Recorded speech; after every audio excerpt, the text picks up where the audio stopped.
નમસ્તે વિદ્યાર્થી મિત્રો, આજના લેક્ચરમાં હું સંજય પટેલ આપનું સ્વાગત કરું છું.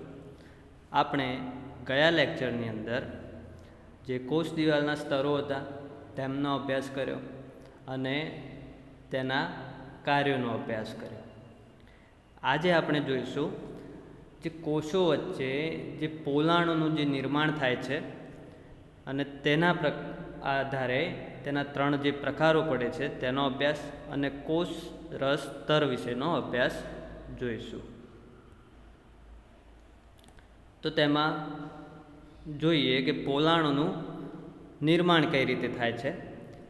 તો જે વનસ્પતિના જે કોષો વચ્ચે આપણે જાણીએ છીએ કે મધ્યપટલ આવેલું હોય છે અને આ મધ્યપટલનું કાર્ય જે છે તે 2 કોષોને જોડવાનું કાર્ય છે અને તે જકડી રાખે છે 2 કોષોને.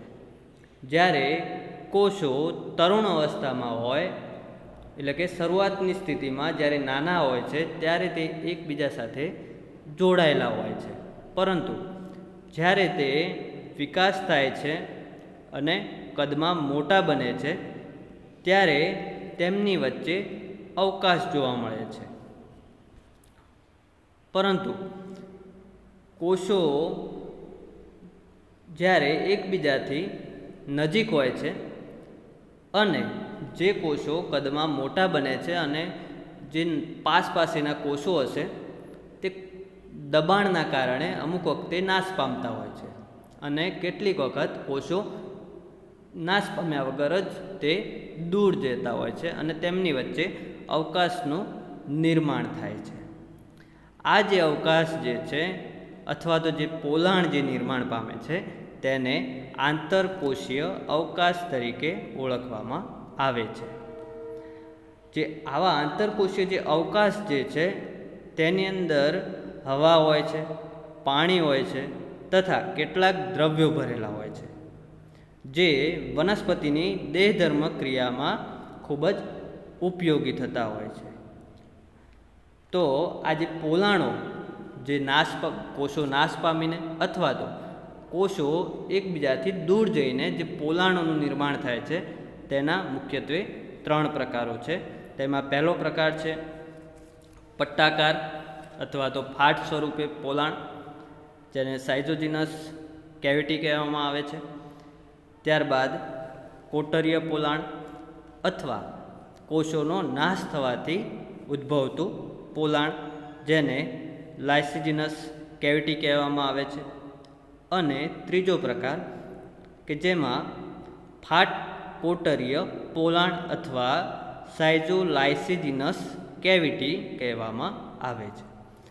તો હવે જોઈએ પહેલો પ્રકાર પટ્ટાકાર અથવા ફાટ સ્વરૂપે પોલાણ.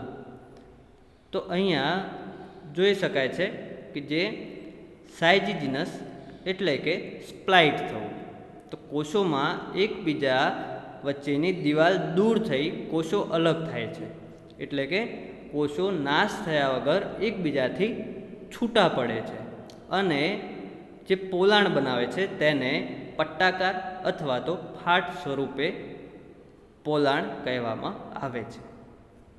આવા પોલાણો એકબીજા સાથે થોડા અંશે જોડાણ ધરાવે છે અને તેમાં વાયુ અને પ્રવાહીના વહનમાં ખૂબ જ ઉપયોગી થતા હોય છે. તેમાં ઉદાહરણ છે પાઇનસમાં આવેલી રાળ નલિકા, જેને રેઝિન ડક્ટ કહેવામાં આવે છે. અહીંયા આકૃતિમાં આપણે જોઈ શકીએ છીએ કે જે કોષો જે છે તે નાશ થયા વગર જ એકબીજાથી દૂર થઈને પોલાણનું નિર્માણ કરે છે. હવે જોઈએ બીજો પ્રકાર કોટરીય પોલાણ અથવા તો કોષોનો નાશ થવાથી ઉદ્ભવતું પોલાણ. તો લાઇસિસ એટલે કે લૂઝરિંગ એટલે કે કોષો દબાણ કરે છે. જે કદમાં મોટા થઈ ગયા હોય છે કોષો, તે વચ્ચેના કોષો ઉપર દબાણ કરવાથી તે વચ્ચેના કોષો જે છે તે નાશ પામતા હોય છે, એટલે કે તેનું વિઘટન થતું હોય છે અને વિઘટન થવાથી જે પોલાણનું નિર્માણ થાય છે તેને કોટરીય પોલાણ અથવા તો કોષોના નાશ થવાથી ઉદ્ભવતું પોલાણ કહેવામાં આવે છે. તો કેટલીક વાર પેશીઓ વચ્ચે આવેલા એકથી વધુ કોષોનું એક સાથે વિઘટન થઈને મોટા પોલાણનું નિર્માણ થવાથી આ પ્રકારનું પોલાણ બને છે. આ પ્રકારની રચનામાં હવા, પાણી તથા તૈલી દ્રવ્યોનો સંગ્રહ થાય છે. અને આપણે જાણીએ છીએ જ્યારે આપણે લીંબુ છોલીએ છીએ ત્યારે તેમાંથી થોડુંક પીળાશ પડતું તૈલી પદાર્થ બહાર નીકળે છે. તો આ જે તૈલી પદાર્થ જે છે તે આ પ્રકારના પોલાણની અંદર રહેલું હોય છે. અને તેમાં ઉદાહરણ છે કે લીંબુમાં તૈલી પોલાણ. હવે જોઈએ ત્રીજો પ્રકાર, ફાટ કોટરીય પોલાણ. અહીંયા શબ્દ જ છે ફાટ કોટરીય પોલાણ, કે જે આજે આપણે આગળના જે બે પ્રકારો જોયા એ બંને પ્રકારો ભેગા થઈને જે પોલાણનું નિર્માણ કરે છે તેને ફાટ કોટરીય પોલાણ કહેવામાં આવે છે. અહીં ઉપરના બંને પ્રકારના પોલાણ એટલે કે ફાટ સ્વરૂપે જે પોલાણ નિર્માણ થાય છે અને કોટરીય સ્વરૂપે જે પોલાણનું નિર્માણ થાય છે તે બંને રચનાઓનો સમાવેશ આ પોલાણની અંદર થાય છે. તેમાં ઉદાહરણ છે કે મકાઈમાં આદિ જલવાહક જે પેશી જે છે તેની અંદર આ પ્રકારનું પોલાણ જોવા મળે છે. આવી રીતના મકાઈના પ્રકારના આડા છેદમાં જોવા મળે છે અને તેને ભંગજાત કૂપ અથવા તો ભંગજાત વિવર તરીકે પણ ઓળખવામાં આવે છે. તો આપણે આકૃતિમાં જોઈ શકીએ છીએ કે પ્રકારનો આડો છેદ બતાવેલો છે અને તેમાં ભંગજાત કૂપ જોઈ શકાય છે. તો હવે આ થયા પોલાણના પ્રકારો. હવે આપણે જોઈશું કોષ રસ સ્તર. તો આપણે કોષ દિવાલ વિશેનો અભ્યાસ જોયો. તો કોષ દિવાલ જે હતી તે કોષના સૌથી બહારની દિવાલ છે જે નિર્જીવ છે અને કઠણ હતી. જ્યારે કોષરસ સ્તર જે છે તે વનસ્પતિ કોષમાં કોષ દિવાલની નીચેની ભાગે એટલે કે અંદરની તરફ આવેલી હોય છે અને કોષરસ સ્તરની ઉપરની બાજુએ આવેલી હોય છે, જે લિપિડ અને પ્રોટીનની બનેલી હોય છે અને તેમાં કેટલાક બીજા ઘટકો એટલે કે કાર્બોહાઈડ્રેટ્સ અને કેટલાક ઉત્સેચકો આવેલા હોય છે. તો જીવરસને ઘેરતી સીમાંત કલાને કોષરસ સ્તર કહે છે. એટલે કે જીવરસ એટલે કે કોષરસ, જે કોષરસ જે છે તેને ઘેરતી જે દિવાલ છે તેને કોષરસ સ્તર કહેવામાં આવે છે. The cell membrane that serve as a boundary of cytoplasm.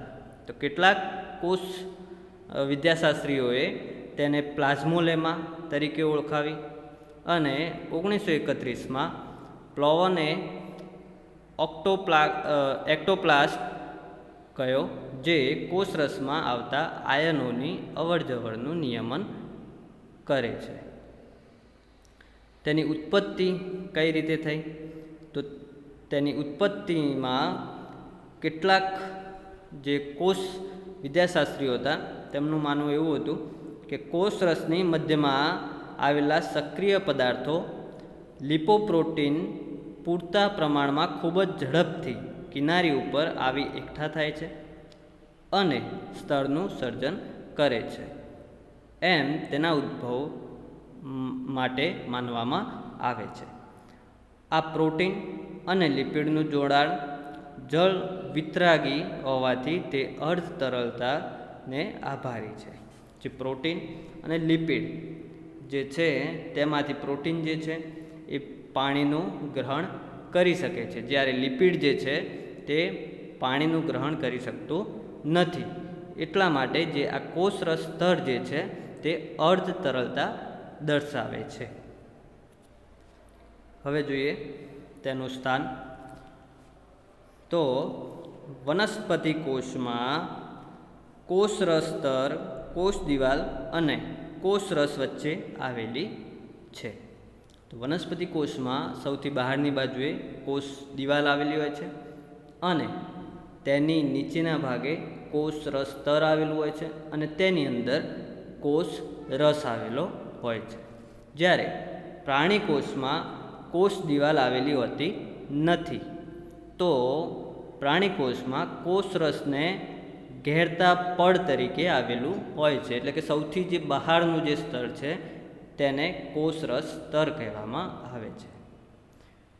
રસ સ્તરની સામાન્ય જાડાઈ 75 એંગસ્ટ્રોમ જેટલી છે, પરંતુ જુદા જુદા કોષોમાં રહેલા રસ સ્તરની જાડાઈ લગભગ 60 એંગસ્ટ્રોમથી 100 એંગસ્ટ્રોમ જેટલી હોય છે.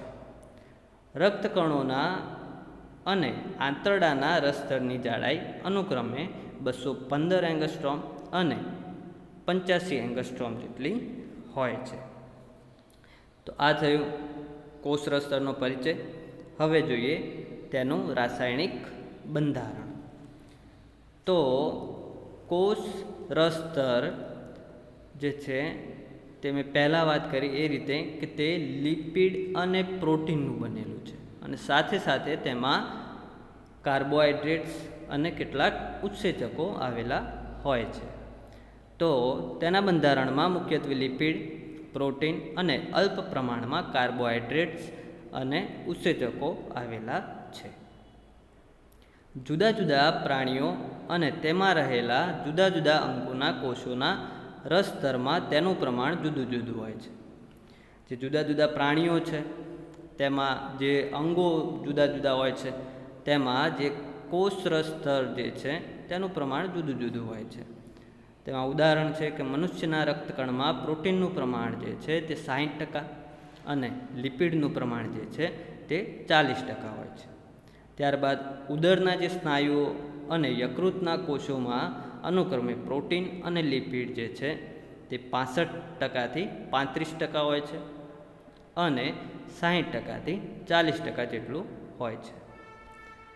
ઉદરના યકૃત કોષમાં રહેલા કણાભ સૂત્રમાં પ્રોટીનનું પ્રમાણ 70% હોય છે, જ્યારે લિપિડનું પ્રમાણ 27.29%, જ્યારે કાર્બોહાઈડ્રેટનું પ્રમાણ 1થી 3% જેટલું હોય છે. તો પહેલું જોઈએ લિપિડ્સ. તો રસ સ્તર મુખ્ય લિપિડ્સ તરીકે ફોસ્ફોલિપિડ, કોલેસ્ટેરોલ અને ગ્લાયકોલિપિડ છે. જે આ કોષ રસ સ્તરમાં જે લિપિડ જે કહીએ છીએ તે આ 3 સ્વરૂપે આવેલું હોય છે. કાં તો તે ફોસ્ફોલિપિડ સ્વરૂપે હોય છે, કાં તો કોલેસ્ટેરોલ સ્વરૂપે હોય છે અને કાં તો ગ્લાયકોલિપિડ સ્વરૂપે હોય છે. અને તેનું પ્રમાણ જે છે તે 20થી 40% જેટલું હોય છે.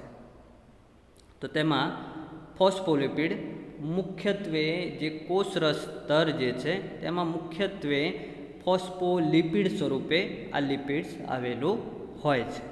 તો તે જોઈએ તો ફોસ્ફોલિપિડનું જે રાસાયણિક બંધારણ જે છે તે લાંબુ, અસંમિત, ઉભય ગુણધર્મી હોય છે. ઉભય ગુણધર્મી એટલે કે 2 પ્રકારના ગુણધર્મો ધરાવતું હોય છે. તો તેમાં ગુણધર્મો જે છે તે હાઇડ્રોફિલિક અને હાઇડ્રોફોબિક પ્રકારના ગુણધર્મ ધરાવે છે. હાઇડ્રોફિલિક એટલે કે પાણીનું ચાહક એટલે કે પાણીની સરળતાથી ગ્રહણ કરી શકે છે, જ્યારે હાઇડ્રોફોબિક જે છે તે પાણીનો પ્રતિરાગ કરે છે એટલે કે તે પાણીનો સ્વીકાર કરતું નથી. તો તેના અણુ 2 ભાગ ધરાવે છે. એક છે તે જલ અનુરાગી એટલે કે હાઇડ્રોફિલિક છેડો જે ગોળાકાર અને તેની સાથે કોલાઇન ફોસ્ફેટ જોડાયેલો છે, જ્યારે બીજો અધ્રુવીય છેડો જે છે તે જલ પ્રતિરાગી એટલે કે હાઇડ્રોફોબિક પ્રકારનો છે. તેને ફેટી એસિડના 2 અણુ સાથે સરખાવી શકાય છે. આ 2 છેડાને જલ પ્રતિરાગી કહે છે. રાસાયણિક બંધારણમાં ફોસ્ફોલિપિડ 2 પ્રકારના જોવા મળે છે. તેમાં એક છે ન્યુટ્રલ ફોસ્ફોલિપિડ અને બીજું છે તે એસિડ ફોસ્ફોલિપિડ. તો ન્યુટ્રલ ફોસ્ફોલિપિડ એટલે કે કોઈ જ પ્રકારનો ઇલેક્ટ્રિક ચાર્જ ધરાવતું નથી. તેમાં ના ધન કે ના ઋણ કોઈ જ પ્રકારનો ઇલેક્ટ્રિક ચાર્જ ધરાવતું નથી અને તેનું પીએચ જે છે તે તટસ્થ હોય છે. તેમાં ઉદાહરણો આપેલા છે કે ફોસ્ફોટાઇલ કોલાઇન, ફોસ્ફોટાઇલ ઇથાનોલામાઇન, લિસિથિન, સેરેબ્રોસાઇટ અને સ્પિંગોમાઇલિન તેના ઉદાહરણો છે. ત્યારબાદ એસિડ ફોસ્ફોલિપિડ. તો આ ઋણ ભાર ધરાવતા ફોસ્ફોલિપિડ પ્રોટીન સાથે જોડાયેલા છે, તેથી તેને લિપોપ્રોટીન કહેવામાં આવે છે. જે આ ફોસ્ફોલિપિડ જે છે તે પ્રોટીન સાથે જોડાણ ધરાવે છે, તેના કારણે તેને લિપોપ્રોટીન કહેવામાં આવે છે. અને તેના ઉદાહરણ છે ફોસ્ફાટીડિલિન સિટોલ, ફોસ્ફાટીડિન સેરિન, ફોસ્ફાટીડિન ગ્લિસરોલ, કાર્ડિયોલિપિડ, ત્યારબાદ સલ્ફોલિપિડ વગેરે તેના ઉદાહરણો છે. તે ઉપરાંત સસ્તનની સ્નાયુપેશીમાં પામેટિક, સ્ટીયરિક, ઓલિક, લિનોલિક અને એરેટિનોઇક એસિડ આવેલા છે. ગોઠવણી અનુસાર રાસાયણિક બંધારણ જુદું જુદું હોય છે. બધાના ફોસ્ફોલિપિડના સ્તરમાં લેસિથિન અને સ્પિંગોમાઇલિન, જ્યારે અંદર આવેલા ફોસ્ફોલિપિડના બંધારણમાં ફોસ્ફાટિક ઇથાનોલામાઇન અને ફોસ્ફાટીડિસેરિન આવેલા હોય છે. ત્યારબાદ પ્રોટીન જોઈએ તો રક્તકણનો ઘણો ખરો ભાગ પ્રોટીનનો બનેલો છે. જે રક્તકણનો જે ભાગ જે છે મોટા ભાગનો તે પ્રોટીનનો બનેલો છે. સ્નાયુપેશીના કોષોમાં રસતરમાં 60થી 80% જે પ્રોટીન આવેલું છે, ચેતાપેશીમાં 20% આવેલું છે, રક્તકણમાં 60% અને અહીંયા ઉંદર નહીં પરંતુ ઉદરના સ્નાયુકોષ અને યકૃતના કોષરસમાં અનુક્રમે 65% અને 60% આવેલું છે. અને તેનો અણુભાર જે છે તે ખૂબ જ ઊંચો હોય છે. 1972માં સિંગર અને નિકોલસનના મોડેલ પ્રમાણે પ્રોટીનના સ્થાન પ્રમાણે રાસાયણિક બંધારણ જુદું પડે છે અને તેના આધારે તેના 2 પ્રકારો પાડવામાં આવે છે. એક છે પરિઘવર્તીય પ્રોટીન અને બીજો પ્રકાર છે તે અર્ધ કે અંતર્ગત પ્રોટીન. તો જે મોડેલ છે રસ સ્તરનું જે બંધારણ જે છે તેમાં 2 લિપિડના સ્તરો આવેલા હોય છે અને તેની આજુબાજુએ તેની બહારની બાજુએ પ્રોટીન આવેલું હોય છે. અને આજે સિંગર અને નિકોલસનની જે વાત કરી મોડેલની, તેની અંદર બહારના ભાગે પણ પ્રોટીન આવેલા હોય છે અને કેટલાક પ્રોટીન જે છે ત્યાં લિપિડના સ્તરોની વચ્ચે પણ ખૂંપેલા હોય છે. તેના આધારે આ 2 પ્રકારો પાડવામાં આવે છે. તો તેમાંથી પહેલું જોઈએ કે પરિઘવર્તીય પ્રોટીન, એટલે કે તે લિપિડના જે દ્વિસ્તરીય સ્તરની બહારની બાજુએ ગોઠવાયેલું હોય છે. તેમાંથી કુલ પ્રોટીનના 20થી 30% આ પ્રકારનું પ્રોટીન આવેલું હોય છે. એટલે કે 20થી 30% જે પ્રોટીન જે છે તે પરિઘવર્તીય પ્રોટીન સ્વરૂપે આવેલું હોય છે. તેના બંધારણમાં સ્પેક્ટ્રિન, સાઇટોક્રોમ C અને એસિટોકોલાઇન એસ્ટ્રેજ હોય છે. જ્યારે અંતર્ગત કે અર્ધ અંતર્ગત પ્રોટીન, તો રસતરમાં આવેલા કુલ પ્રોટીનના 70% પ્રોટીન આ પ્રકારનું હોય છે. તે લિપિડના અણુઓમાં સંપૂર્ણ કે અંશતઃ દાખલ થયેલું હોય છે. જે લિપિડનું જે દ્વિસ્તરીય બંધારણ જે છે તેમાં કાં તો તે સંપૂર્ણ અંદર ખૂંપેલું હોય છે, કાં તો તે અંશતઃ દાખલ થયેલું હોય છે. તે ગ્લાયકોપ્રોટીન અથવા લિપોપ્રોટીન સાથે જોડાયેલું હોય છે. અહીંયા ગ્લાયકોલિપ્રોટીન એટલે કે જે પ્રોટીન જે કાર્બોહાઈડ્રેટ સાથે જોડાયેલું હોય છે તેને ગ્લાયકોપ્રોટીન કહેવામાં આવે છે, અને લિપોપ્રોટીન એટલે કે લિપિડ અને પ્રોટીનના જોડાણને લિપોપ્રોટીન કહેવામાં આવે છે. રસસ્તરમાં ગોઠવાયેલા પ્રોટીનના સ્થાન પ્રમાણે તેનું રાસાયણિક બંધારણ બદલાય છે. તેમાં ઘટક તરીકે સામાન્ય amino acid, arginine, lysine, હિસ્ટિડિન, tyrosine, tryptophan, methionine અને સિસ્ટીનનો સમાવેશ થાય છે. હવે જોઈએ કાર્બોહાઈડ્રેટ્સ.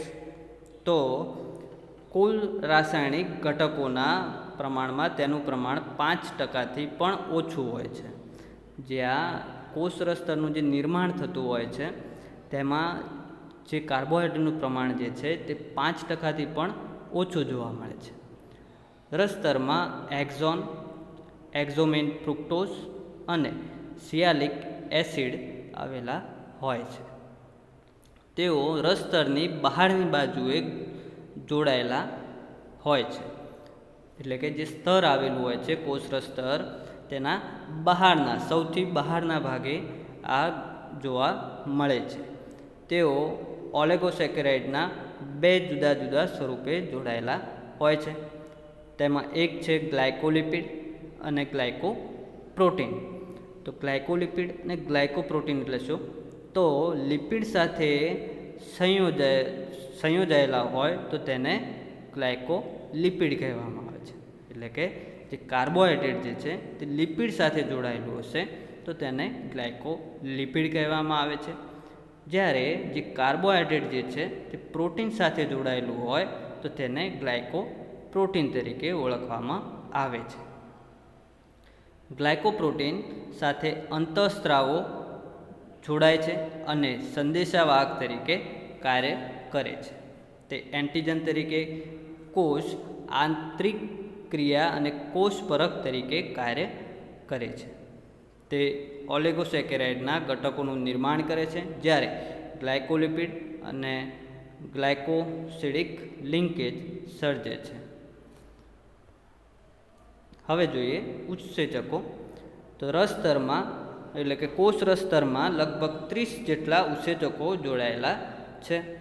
દાખલા તરીકે પેન્ટા ન્યુક્લિયોટાઇડ્સ, મેગ્નેશિયમ એટીપેસ, આલ્કલાઇન ફોસ્ફેટ, એડિનલ સાયક્લેસ, એસિડ ફોસ્ફોમોનોએસ્ટરેઝ અને રિબોન્યુક્લિએઝ.